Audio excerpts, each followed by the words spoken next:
I just loved her tenacity and her wonder and her sense of adventure in the very mundane.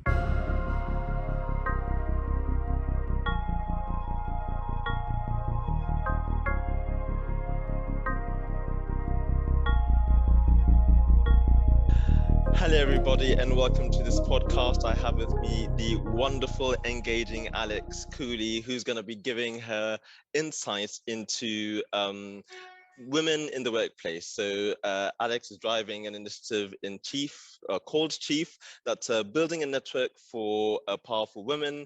She mentors, and she's a very powerful writer and journalist. So she's right in the thick of the conflicts, the issues. She knows a lot of basically much about the debate about empowering women. And we at Mark Sattin are taking this initiative on board, the initiative to drive women to executive level. And we think that we as recruiters have a huge part to play in changing the world for women to make it more equal. Now, obviously, there are lots of advantages at the executive level role in terms of innovation, but we'll get onto that when we get there. So in the meantime, hello, Alex. How have you been the last week since we spoke? Hi, Siano. Nice to see you. It's great to be here, and I am very appreciative to have been invited to lend my voice to what I hope is like a very, very vigorous, not just debate, but obviously, I think a place of inquiry and action for companies and recruiters alike in terms of bringing women into positions of power, because they're definitely ready. It's just a matter of getting that opportunity. So yes, I've been great. Fantastic. That's good. Now, have you, most importantly, before we get rolling with this topic, have you been doing any urban spelunking in the last couple of weeks? And perhaps you can explain to people what this is. Yeah. I have. So great. Urban spelunking is kind of what I call taking a corner of your city or any city and just like exploring it, going very deep. I have a very personal relationship with Google Maps, and I just get like very granular on a Google map and decide I'm going to explore, a mile stretch, for example. So for me, yes, I recently, I love putting together an itinerary. In another life, I think of myself as a cruise director, maybe like a camp counselor. So cool. I'm very big on getting people together. So I got about 13 folks together to celebrate my half birthday recently this month. And I went on something that I called the Tour de Venice, which is to say, it's modeled on the Tour de France, but it was a tour of the Venice, California boardwalk by bicycle. Right. Okay. So we had a couple of different stops. I put together the itinerary along with my boyfriend, and there were street murals, a house designed by Frank Gehry, a visit to a local light artist studio. We rode the Santa Monica Pier Carousel, and then we also, I thought the crown jewel of the entire itinerary was going to the Mr. and Mrs. Venice bodybuilding competition.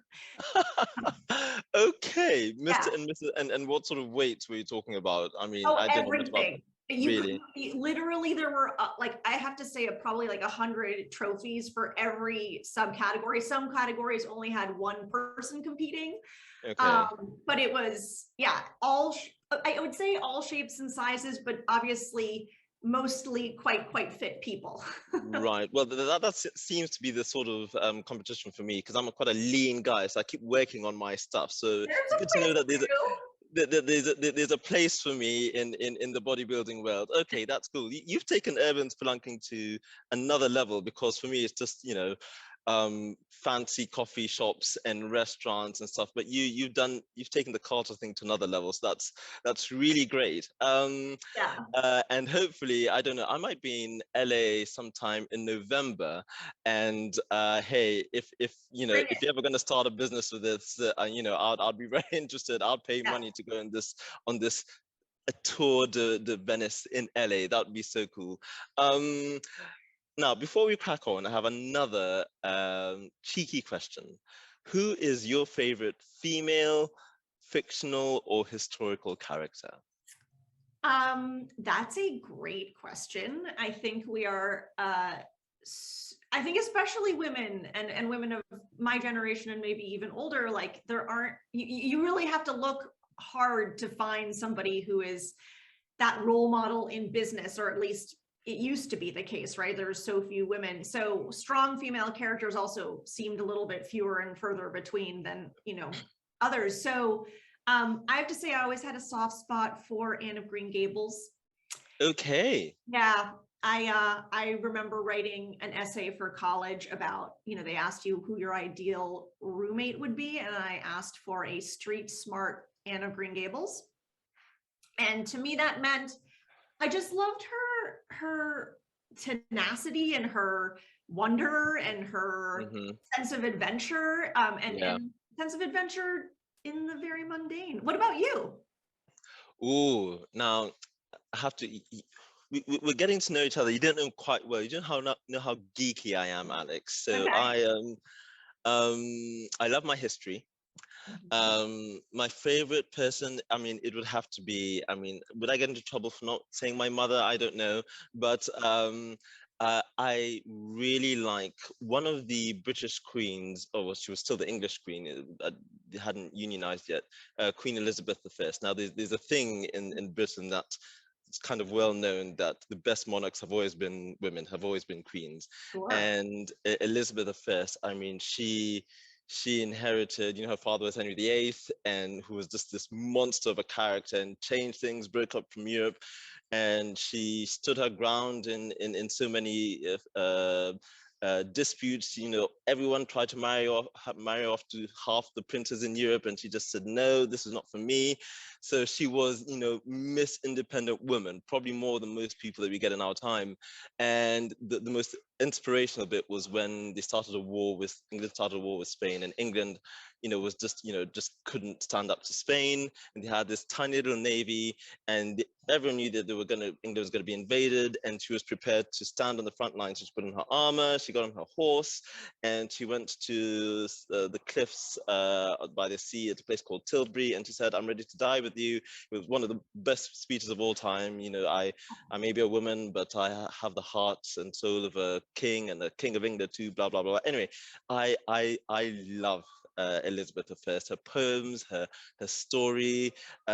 Shakespeare was in her time, so she went to attend many of his plays. So I look at someone like Elizabeth, very clever woman. She spoke, I think, 5 or 4 languages, wrote poems. I really like Lizzie the First. But wow. Love that. I did not know that story about her standing on the front lines. Wow, that's incredible. I'm so glad I asked. It is an incredible story. So yeah, there's my geeky answer. I like my history, but there we go. And there's loads of inspirational people that, gosh, this might take another podcast, our favorite women in history or in fiction. But anyway, Alex, on to the juicy stuff. I'm going to read a few statistics given by a very pro-women enterprise called Catalyst. They build workplaces for women. You may have heard of them. And I'm basically today going to try and get your reaction to it, get your insight into why these statistics are what they are, why they reflect the reality that they do. So in 2021, there were 26% of women globally comprised all CEOs, and 31% of women were in senior management. So that's just a global picture. Roughly just above a quarter of all executive positions are held by women. Yeah. Now, across the continents, this is the senior management statistic.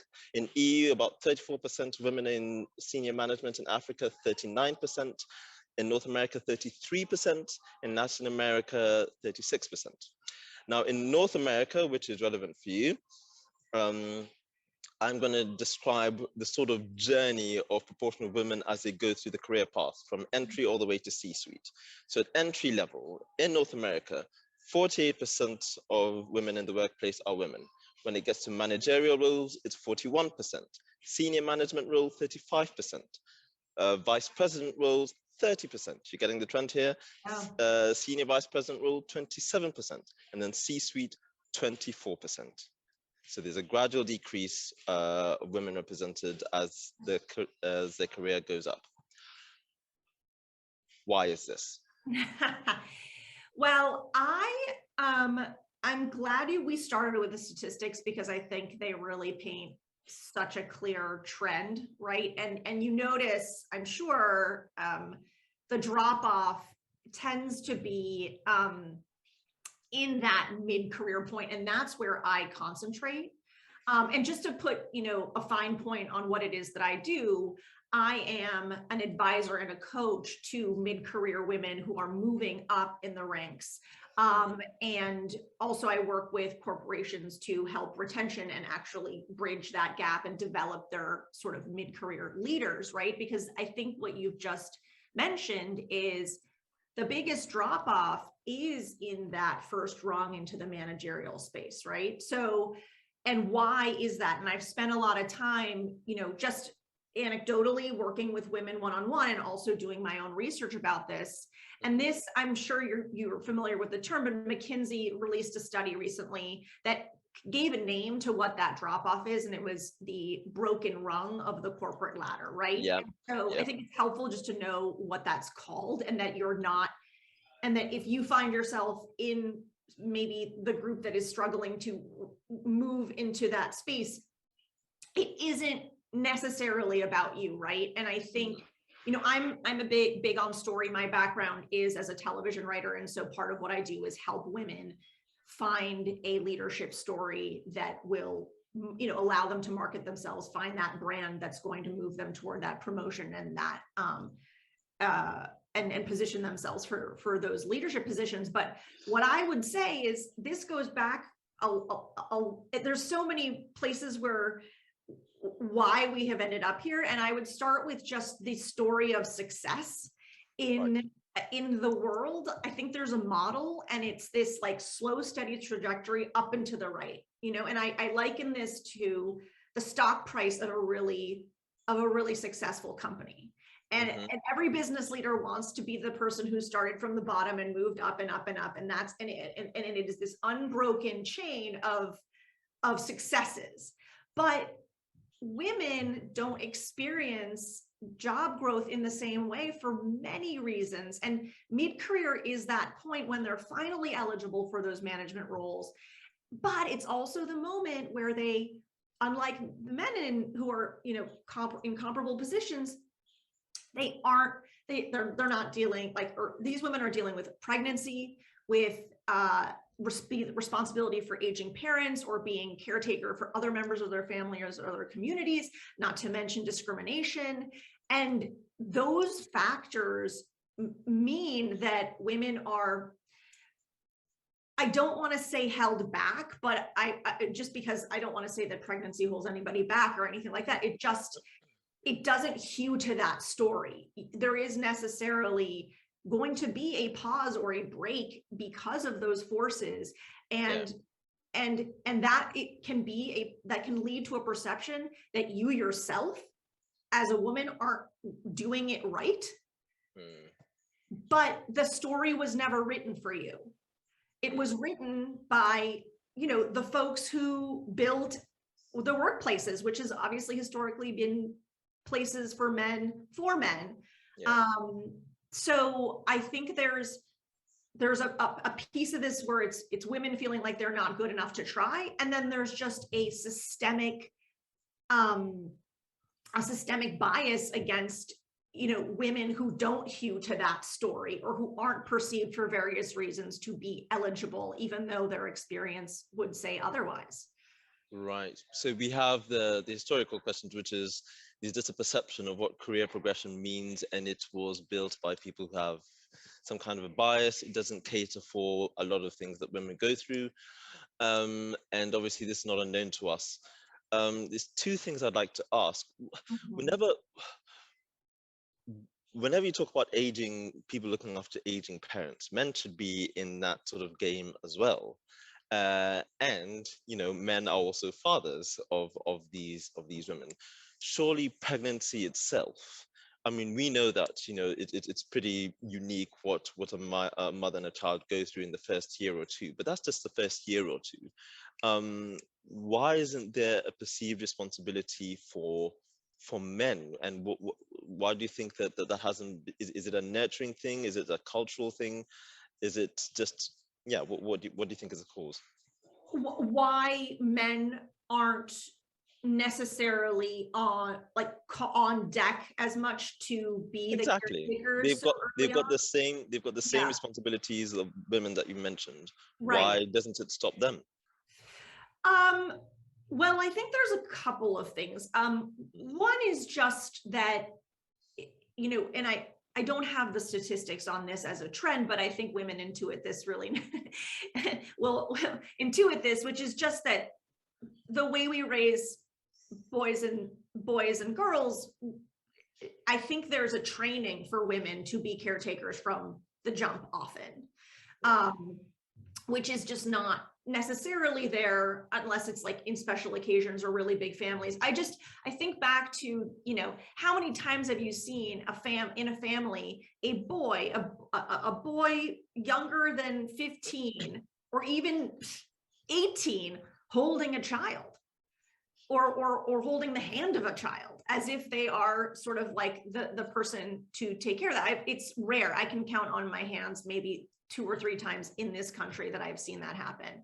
Right. And anyway, so I think there's just a perception of women are going to be mothers and such, and so it follows that we need to imbue, give sort of make it clear that those are their responsibilities. Perhaps there's also still a trend in the men be as provider role, and sort of maybe an investment in those particular skills, let's call it. But from a, like, in the moment of that departure where the broken rung kind of shows up and men seem to take off, whereas women can stall.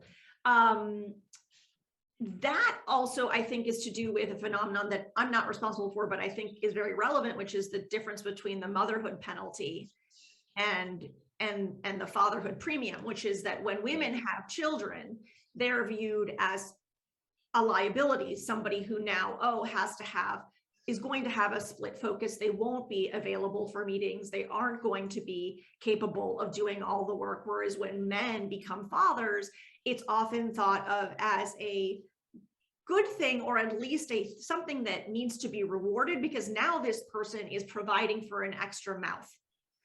And that double standard is wild, but also rooted in that perception that the women are going to be the actual caretakers of young children in particular.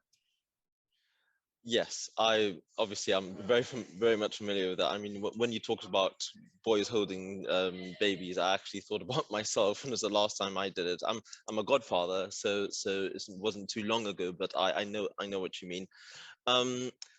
So these causes are quite ingrained and they're quite deep.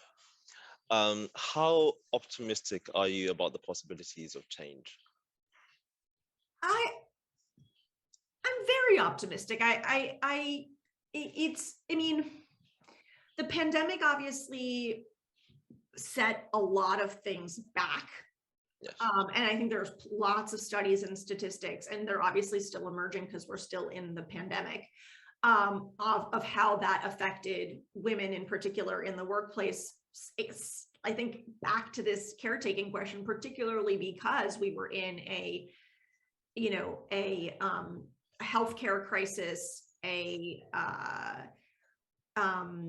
obviously a workplace crisis, like all kinds of things. And honestly, I think back to these like gender roles, the default was for the woman to figure out what to do with the kids, to be the de facto school teacher, all those things. So the pandemic notwithstanding, and there's still grappling to be done, but women are, I think, making more strides and as equipped as ever, and have been more in positions to actually excel. Now, I don't think I can, I almost forgot Roe v. Wade hadn't been overturned in my country a second ago. And that is, I think, something that is going to really affect women's ability to be as competitive as men, because now that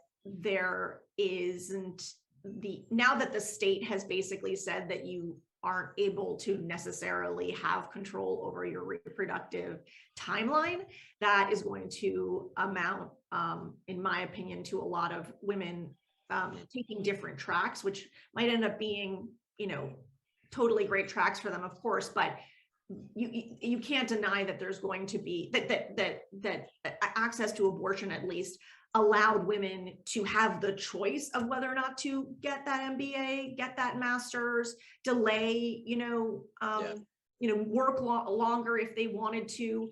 And that option in many, many states is off the table or harder to access. So I think the future, I can't say, I'd like to say it's going to be, the strides will keep going, but that was definitely a real blow. So I guess as I'm speaking it out, it's a mixed bag. Yeah. I'm going to do my best to help women, equip them with the tools they need to move forward if they're in the position to do that. Yeah. But there's a lot of work to do to sort of allow women without those choices to support them. So I'm going to push back a little bit. How Sure. is culture that hard to change? So I've been involved, especially in my academic background. So I did philosophy. So we really enjoy and the really uncomfortable life questions. And when you apply them to all sorts of problems, I remember at university we had mental health issues, we had sexual abuse issues, we had all these sort of things. And I could see from my background that a lot of it was just perception. People think that this is what happiness is. This is what it is to be beautiful. This is, what a relationship and sex is. And a lot of these expectations come from places that's not altogether very healthy. But when it comes to changing people's perceptions, it actually just took a little bit of education. So even though we are talking about, how people are raised, is it really that hard to get a group of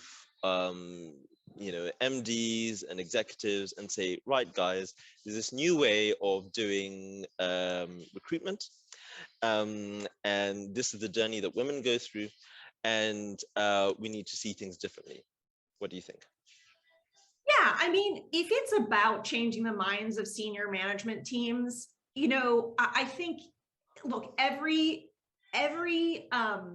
business in the world and an organization in the world is trying to figure out how to change people's minds, right? Yes. And it's and on the basis level, and even the work that I do is about helping, the woman who is undergoing the transformation of moving from an individual contributor to leader, to changing her own mind about, what's possible for her and what she needs and who she's becoming, and changing the perceptions of people around her as to, this was, this person at this stage, but look, they've come so far and now you see them in a new light. So I'm actually pretty intimately familiar with what it takes to kind of, to, on some level, like conduct a sort of a campaign to change minds. And I think the answer to that is sure. Like, yes, of course, over time, I think with the right coaching from the right people, and I really do think men play a role in this, because CEOs listen to CEOs, and that's usually men to men having conversations. And we need to be able to make arguments that are going to be meaningful to that particular, set of folks, right? Yeah. And so yes, I think women are probably doing a great job of just of being clear about why they as candidates should be considered. But I think on the other side of it, we do need to address a lot of biases. And I think I think it's possible. I think the part that's sticky is, okay, there's so many things you could change your mind about, and there's so many things to learn and care about in the world. Like, what's that thing that's going to make this a key issue for the men in charge effectively, and the answer is often a scandal. Or some kind of pain, right? And that's, no one's unique in that way. Like stasis is comfortable. You something bad has to happen often. It's the rare person who just wakes up one morning and is like, I'm gonna change. Like, why? You know, you have to be in some discomfort or have a reason to do things differently. Yes. Well, let's get on to that. The sort of argument the incentives we have to people for change, to advance change. What is the world of business? What is a C-suite missing out on from that gap of women in particular? Yeah, I mean, I think there's look, I want to lead with the human part, which is just like the joy of being with people that are different than you, right? And learning from those people and having your mind opened up to these different perspectives and being able to take those in and change the way that you see things. And I think particularly, you know, in like men and women, where it's like literally we're talking about 50% of the world. Like, wouldn't it be interesting to kind of know or have the curtain pulled back and learn about what goes on in that other, you know, part of the world? I think people don't care or think they already know and don't care, or, you know, or think they know and are feminists, and that's that, you know? Yeah. So, so there, I'll start with that. And then, you know, there's going to be, you know, there's tons of studies about diverse teams having better outcomes in terms of bottom line and working more seamlessly, or at least innovation, I think, because obviously there also can be friction, right? When you aren't necessarily somebody who is used to people of different backgrounds, and all of a sudden you're, you know, in a position, or you yourself are the person of the different background, let's say, you know, and end up not feeling safe or accepted on the team as a result. So there's both things, but I'd rather live in a world where people are different and we're learning from each other. It's just so much more interesting. But I think a lot of people are worried, aren't used to that. And I mean, I grew up, my mom is from Peru. My dad is an American diplomat. Like, we grew up all over the world. Like, this is normal to me. But I think there's a lot of people for whom it's more comfortable to just be with people like themselves. And so that, like, sort of fundamental diversity as a value that's if you can tell me how you're planning on getting people on board with that one, I'm all ears. Well, I will in a moment, because you see, you and I mean, we both cast as diverse in different ways, and you've had your international experience, I've had mine. And yes, being in a room where people think differently is a blessing. It's not just a virtue, I think. It's same thing in all walks of life, in, you know, dancing and in a relationship. One of the best things about being these things is the other person thinks differently and you don't see everything. And to drive that home to an executive functions are a bit different simply because of the responsibility. So the risk factors are quite, you know, it's a lot higher. And bring into that the fear of change. If you've got someone who, well, our business has been on this track, we use this, you know, this habit, this Humean, from David Hume, the philosopher, of course, how to bring him in, you know, that's just who we are as human beings. We work on habits, not so much on reason. And if a certain process and system has worked, why change it?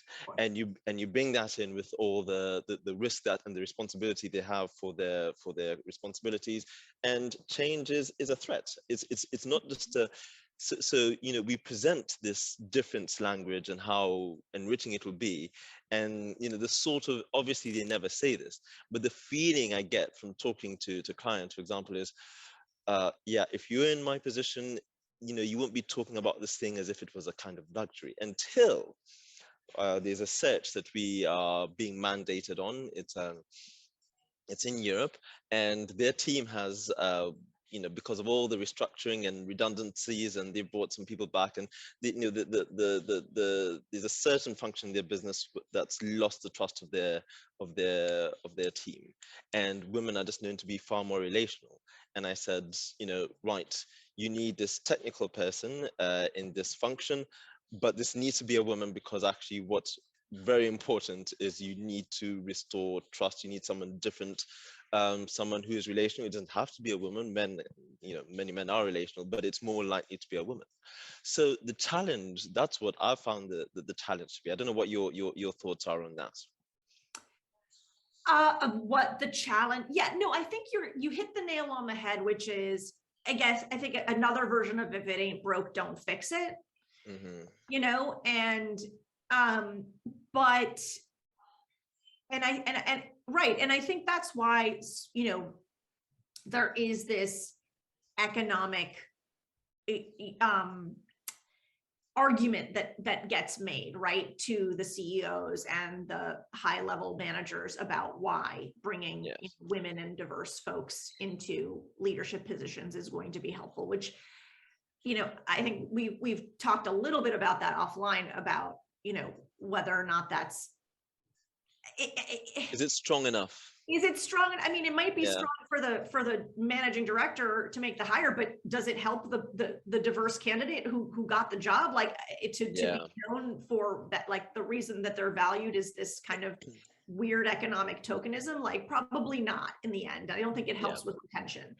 But I think it's sure. I mean, it's tough as a woman who is interfacing all day with wonderful, female candidates that would be considered, I guess, divergent. It's hard for me to understand, why this particular person isn't necessarily, it wouldn't be regarded as a candidate, other than sometimes they're very innovative people, right? So they are sort of advocating for change. Yes. But I guess I think it just kind of ends up going back to, I think one thing about a messaging campaign that and changing perceptions is this repetition. And it, when it comes to influence, it's a lot about, having the ear of the decision maker. Yes. Making the arguments that are going to matter and move the needle to that person, right? And you have to get to know that person to hear it, and have that person, let's call it the CEO of, Acme Corp, has to hear and see evidence in small doses that this is working, right? That having diverse teams actually does whatever the initiative that person is trying to move forward, that it is working in maybe in smaller doses or anyway, just hearing it and seeing proof over the course of years from multiple people that person trusts. Like that's how I think things start, like the hard packed soil of whatever the former belief was starts to be tilled. And I think I don't know, it depends on who our decision maker is, but there are lots and lots of forces, I think, at this particular time in history that are tilling that soil. There's never been more noise about this particular and attention and spotlight on this particular subject, I think, than ever now in my life, I should say, and so I can't say that that's not been the case historically altogether, but it seems to be the case, right, at this point, which is, good, right? Like strike while the iron's hot as much as possible. I think so.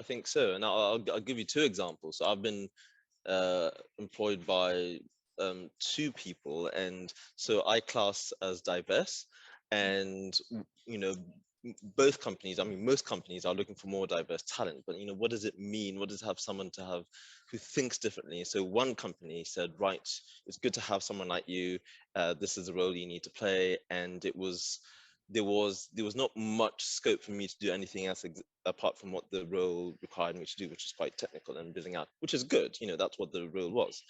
And the other role had this is actually the company I work for. They came to me and said, right, we know you're different. We know you don't have a background in this. You are diverse not because of your race or whatever, because you're just different. You come from a completely different background. Come into this role and you have freedom. We want to hear where your ideas take you. And we will say no to many things for sure, because you also kind of need to fit, but we also need, it needs to work for us, but we also need you to think creatively, understand what we need. And in the end, it has to create, it has to drive profit for us, and especially for you. So that approach, I don't think anyone, not even at the university, treated me like that. They just said, come, learn what we do your thing. It has to make commercial sense to us, and here's a deadline. But we need we need people who think differently. And these guys taught me a lesson. He said, this is what I would actually like to take into the world of they inspired me actually to drive this initiative, to educate people, to say, right, you know, having someone who comes in who thinks differently, especially at decision making level, is quite a big thing. And you don't have to need to be, rather than hiring a genius, just get someone who's different. They will see many things that are different. And so that is why we at Mark Sattin are driving this diversity initiative. So just to show, to tell you and the audience a little bit about what we're doing two things to advance the cause for women. Firstly, we think that recruiters have a huge role to play in pushing these statistics and making them far more even, the statistics that I read out earlier. So we are going to start an initiative of presenting a far higher proportion of women. At the moment, I've got it up to 40% to clients for executive hires. That initiative we think will launch in September. It'll take us 2 years to fulfill that initiative because of obviously the lack of women in executive hires, but it's something that people like us can just go in and say, right, we're owning this issue. Lots of people don't understand it. And we just need to give women the opportunity. We're not telling them to hire women, we're just giving women a chance. We're putting them on the shortlist. The second thing we're doing is networking events. I don't know how many networking events you've gone to for executives, but women are almost always in the minority. And that there's a feeling when you walk into the room and when you speak to them, and you sort of get that feeling. For many, it's an insecurity. So we've just said, right, we're going to make networking events for women, hence the dancing event, which hopefully, Alex, one day I'll bring to California one day, once we move over to that side. And we are just going to, as you said, share stories, share experience, build up confidence mutually, and saying, you've got this chance, you can go for it. I think these are, they're not trivial things that we're going to do. And as far as we know, we're the only firm that's going to do it, certainly in terms of the 40% mark. But we think that this is one of the best ways because we think that companies and our clients are missing out. They are really missing out in a commercially hard sense. They're missing out on improvement, on growth, on innovation, because of not having diverse people at C-suite level, especially. Alex, do you like dancing? I love dancing, but I also know the type of dancing that you do, and I have no talent for it. When it comes to that's what they all say. I'll toot my own horn. I like to move, and I think I do a reasonably good job at this point. It might be like kind of some old lady moves, but